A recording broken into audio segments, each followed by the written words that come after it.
দর্শক, দখলদার ইসরায়েল সহ মধ্যপ্রাচ্যে রাশিয়া ইউক্রেন সহ পুরো বিশ্বে বাজছে যুদ্ধের দামামা।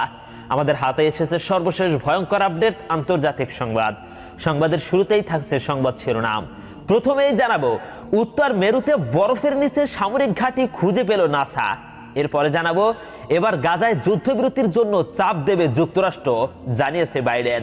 আরো জানাবো, লেবাননের পথে পথে বিজয় উল্লাস, ঘরে ফিরছে মানুষ।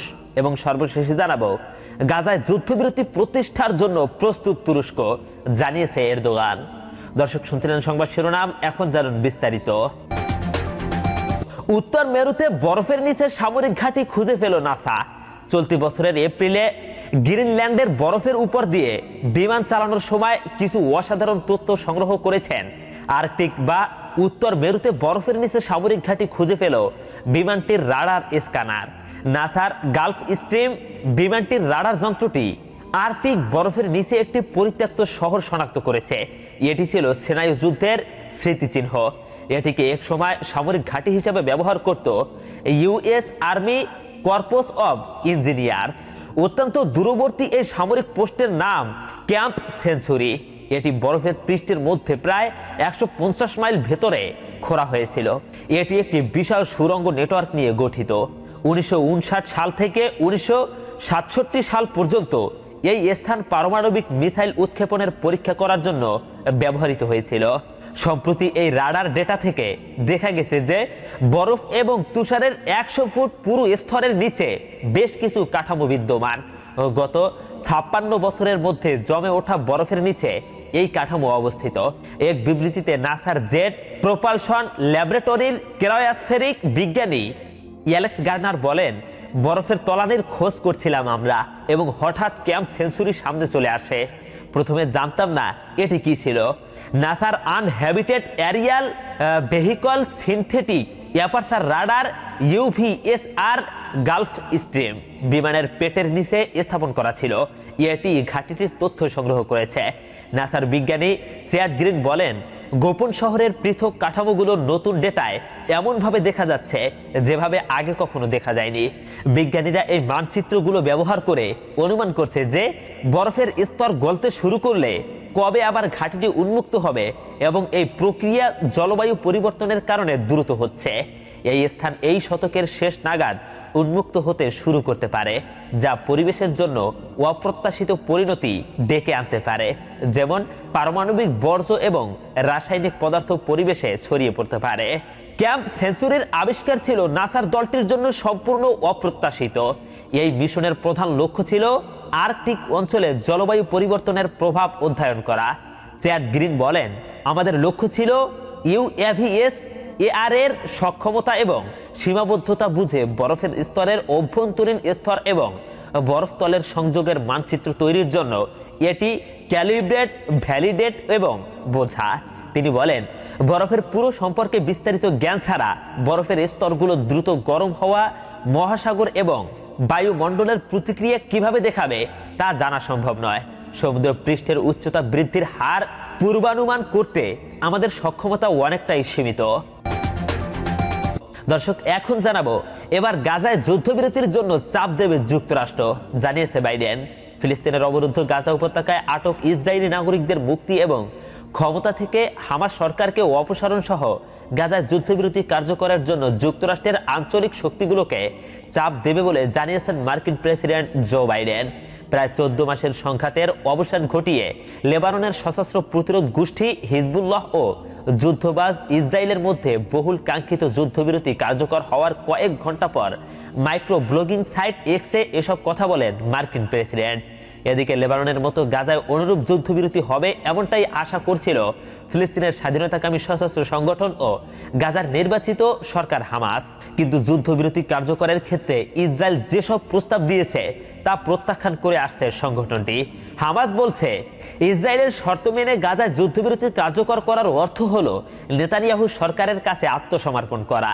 এর আগে গেল বছরের অক্টোবর মাসের 7 তারিখে ইসরায়েলে এই দশকের সবচেয়ে বড় সামরিক অভিযান চালায় গাজার হামাস সরকার। এর পরপরই গাজায় বিমান হামলা ও স্থল হামলা শুরু করে ইসরায়েল। এই আগ্রাসনে ৪৫,০০০-এর বেশি ফিলিস্তিনি নিহত হয়েছেন, যাদের অধিকাংশই নারী ও শিশু। এছাড়া আহত হয়েছেন ১ লাখের বেশি মানুষ। হামাসের এই অভিযানের সময় ইসরায়েল থেকে ২৫১ জনকে আটক করা হয়। পরে আটকদের গাজায় নিয়ে যায় হামাস। বুধবার নিজের এক্স হ্যান্ডেলে বাইডেন লেখেন, আসন্ন দিনগুলোতে মার্কিন যুক্তরাষ্ট্র, তুরস্ক, মিশর, কাতার, ইসরায়েল ও অন্যান্যদের সাথে নিয়ে বন্দী মুক্তি এবং হামাসকে ক্ষমতায় না রেখে যুদ্ধের অবসান ঘটাতে গাজায় যুদ্ধবিরতি অর্জনের জন্য চাপ দেবে মার্কিন সরকার। তবে লেবাননের যুদ্ধবিরতি কার্যকর হওয়ায় ইতিবাচক প্রতিক্রিয়া জানিয়েছে হামাস। হামাস নেতা বাসেম নাইম বিবিসিকে বলেছেন, আমরা ভ্রাতৃপ্রতিম লেবাননের জনগণের অটলতা এবং ফিলিস্তিনি জনগণের সাথে তাদের অবিচ্ছিন্ন সংহতির প্রশংসা করি। রাজনৈতিক বিশ্লেষকরা বলছেন, গাজায় যুদ্ধবিরতি কার্যকরের ক্ষেত্রে ৩টি শর্তের উপর জোর দিচ্ছে হামাস। সেগুলো হলো গাজা থেকে দখলদার ইসরায়েলি বাহিনী প্রত্যাহার, একটি স্থায়ী যুদ্ধবিরতি এবং গাজার পুনর্গঠন। আপাতত হামাস আত্মসমর্পণের শর্তে রাজি নয় জানিয়ে মধ্যপ্রাচ্যের একাধিক সূত্র বলছে, আলোচনার রাস্তা আরো সংকীর্ণ হয়ে আসছে, কারণ উভয় পক্ষের মধ্যে ব্যবধান আরো গভীর হয়েছে এবং সংঘাত বেড়েছে। দর্শক, এখন জানাবো লেবাননের পথে পথে বিজয় উল্লাস, ঘরে ফিরছে মানুষ। ইসরায়েল হিজবুল্লাহর মধ্যে যুদ্ধবিরতির পর বিজয় উল্লাসে মেতেছেন দক্ষিণ লেবাননের সাধারণ মানুষ। এর মধ্যে নিজেদের এলাকায় ফিরতে শুরু করেছেন অনেকেই, যদিও এখনই না ফেরার নির্দেশ দিয়ে সতর্কতা জারি করেছে ইসরায়েলের সামরিক বাহিনী। লেবাননের যুদ্ধবিরতির পর আনন্দ উল্লাসে মেতে উঠেছেন সেখানকার বাসিন্দারা। রাস্তায় দাঁড়িয়ে একে অপরের সাথে আনন্দ ভাগাভাগি করে নিচ্ছেন তারা। ইসরায়েলি হামলায় দক্ষিণ লেবাননের বহু এলাকায় এখন ধ্বংসস্তূপ। তারপরও শত্রুদের সামনে মাথা নত না করায় বিজয়ে যেন বাড়তি মাত্রা যোগ করছে। এদিকে মার্কিন ও ফ্রান্সের মধ্যস্থতায় হওয়া এ যুদ্ধবিরতিকে স্বাগত জানিয়েছে কাতার, সৌদি আরব, ইরান সহ বিশ্ব নেতারা। বাড়িতে ফিরতে পেরে এক লেবানিজ বলেন, আমরা গর্বিত, কারণ আমরা অবিচল ছিলাম, কখনোই শত্রুদের সামনে আমরা মাথা নত করিনি। সবাই আজ খুব খুশি। দেখুন, সবকিছু ধ্বংস হয়ে গেছে, মানুষ তাদের বাড়িঘর ছেড়ে যেতে বাধ্য হয়েছে। আমরা দক্ষিণের মানুষ এতে অভ্যস্ত। প্রতিরোধের জন্য আমরা ও হিজবুল্লাহ সব সময় প্রস্তুত। রাজধানী বৈরুতেও উৎসবের আমেজ।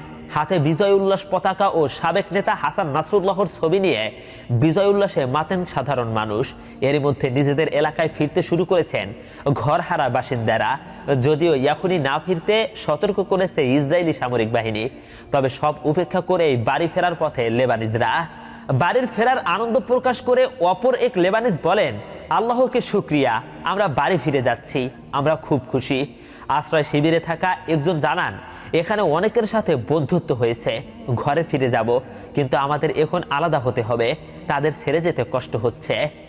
বুধবার ভোর থেকে লেবাননে ইসরায়েল হিজবুল্লাহর মধ্যে 7 দিনের যুদ্ধবিরতি কার্যকর শুরু হয়েছে। ইসরায়েল ও হিজবুল্লাহর মধ্যে আজ বুধবার স্থানীয় সময় ভোর 4টা থেকে শুরু হয় এ যুদ্ধবিরতি। গত মঙ্গলবার মন্ত্রিসভার বৈঠকের পর লেবাননের সশস্ত্র গোষ্ঠী হিজবুল্লাহর সঙ্গে যুদ্ধবিরতির ঘোষণা দেন ইসরায়েলি প্রধানমন্ত্রী বেনিয়ামিন নেতানিয়াহু। এ সময় জাতির উদ্দেশ্যে দেওয়া ভাষণে নেতানিয়াহু বলেন, হিজবুল্লাহ চুক্তি লঙ্ঘন করলে আমরা তাদের উপর হামলা চালাবো। লেবাননের যুদ্ধবিরতি চুক্তির শর্তগুলোর বিষয়ে এখনো বিস্তারিত কিছু জানা যায়নি, তবে অন্যতম শর্তের মধ্যে একটি হচ্ছে ইসরায়েল ও হিজবুল্লাহ উভয়ই 7 দিনের জন্য দক্ষিণ লেবানন থেকে তাদের বাহিনী প্রত্যাহার করবে। হিজবুল্লাহ সীমান্তের প্রায় 19 মাইল উত্তরে লিতানি নদীর উত্তরে থাকবে, দক্ষিণে তাদের কোনো অবস্থান থাকবে না। গত বছরের 7 অক্টোবর থেকে গাজায় ইসরায়েল ও হামাসের যুদ্ধ শুরু হওয়ার পর ফিলিস্তিনিদের সমর্থনে ইসরায়েলি বাহিনীর উপর হামলা শুরু করে লেবাননের সশস্ত্র গোষ্ঠী হিজবুল্লাহ। এরপর লেবাননে পাল্টা হামলা শুরু করে ইসরায়েল। গত সেপ্টেম্বর থেকে লেবাননে হামলা জোরদার করে ইসরায়েলি বাহিনী, এমনকি লেবাননের ভেতরে স্থল অভিযানও চালানো হয়। গত 1 বছরে ইসরায়েলি হামলায় লেবাননে 3000-এর বেশি মানুষ নিহত হয়েছে। দর্শক, এখন জানাবো গাজায় যুদ্ধবিরতি প্রতিষ্ঠার জন্য প্রস্তুত তুরস্ক, জানিয়েছে এরদোয়ান। তুরস্কের প্রেসিডেন্ট রিসেপ তাইয়িপ এরদোয়ান জানিয়েছেন, গাজায় একটি স্থায়ী যুদ্ধবিরতি প্রতিষ্ঠার জন্য তুরস্ক যে কোনো ধরনের সহায়তা দিতে প্রস্তুত। বুধবার 27 নভেম্বর তুরস্কের ক্ষমতাসীন একে পার্টির সংসদ সদস্যদের সঙ্গে আলোচনার সময় তিনি কথা বলেন, খবর রয়টার্সের। এরদোয়ান তুরস্কের অবস্থান স্পষ্ট করে বলেন, গাজায় চলমান গণহত্যা বন্ধ করতে এবং একটি স্থায়ী শান্তি প্রতিষ্ঠায় তুরস্ক প্রস্তুত রয়েছে। এর পাশাপাশি তিনি লেবাননে কার্যকর হওয়া যুদ্ধবিরতির প্রশংসা করেছেন। একই দিনে মার্কিন প্রেসিডেন্ট জো বাইডেনও গাজায় যুদ্ধবিরতি প্রতিষ্ঠার জন্য তুরস্ক, মিশর, কাতার, ইসরায়েল সহ অন্যান্য দেশগুলোর সঙ্গে যৌথভাবে কাজ করার প্রতিশ্রুতি দিয়েছেন। তিনি বলেন, গাজায় যুদ্ধবিরতি প্রতিষ্ঠা এখন তাদের প্রধান লক্ষ্য এবং এই ব্যাপারে তুরস্ক সহ অন্যান্য দেশের সহযোগিতা প্রয়োজন।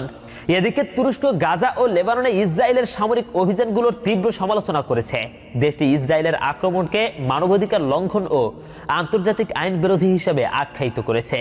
এর আগেও তুরস্ক হামাসের সঙ্গে সম্ভাব্য যুদ্ধবিরতি নিয়ে আলোচনা করছে এবং শান্তি প্রতিষ্ঠার লক্ষ্যে কিছু কার্যকর দিক নির্দেশনা প্রদান করছে, যার মাধ্যমে গাজা অঞ্চলে দীর্ঘমেয়াদী শান্তি প্রতিষ্ঠার চেষ্টা করা হয়েছে। তুরস্কের এক কূটনৈতিক কর্মকর্তা জানিয়েছেন, লেবাননে যুদ্ধবিরতি স্থাপন আঞ্চলিক স্থিতিশীলতার জন্য একটি গুরুত্বপূর্ণ পদক্ষেপ হলেও গাজায় সংঘাতের অবসান না হলে এটি পর্যাপ্ত নয়। তুরস্ক গাজায় একটি স্থায়ী যুদ্ধবিরতি প্রতিষ্ঠার জন্য আবারও সাহায্য করতে প্রস্তুত। তুরস্ক এবং ইসরায়েলের মধ্যে গাজা যুদ্ধ শুরু হওয়ার পর থেকে কূটনৈতিক উত্তেজনা বেড়েছে, তবে আনুষ্ঠানিক সম্পর্ক এখনো ছিন্ন হয়নি। তুরস্ক হামাসকে সন্ত্রাসী সংগঠন হিসেবে বিবেচনা করে না এবং তাদের শীর্ষ নেতাদের নিয়মিত আতিথ্য দেয়। দর্শক, এই হলো আমাদের আজকের সংবাদ। পরবর্তী সংবাদটি পেতে এখনই আমাদের চ্যানেলটিকে সাবস্ক্রাইব করুন। আসসালামু আলাইকুম ওয়া রাহমাতুল্লাহ।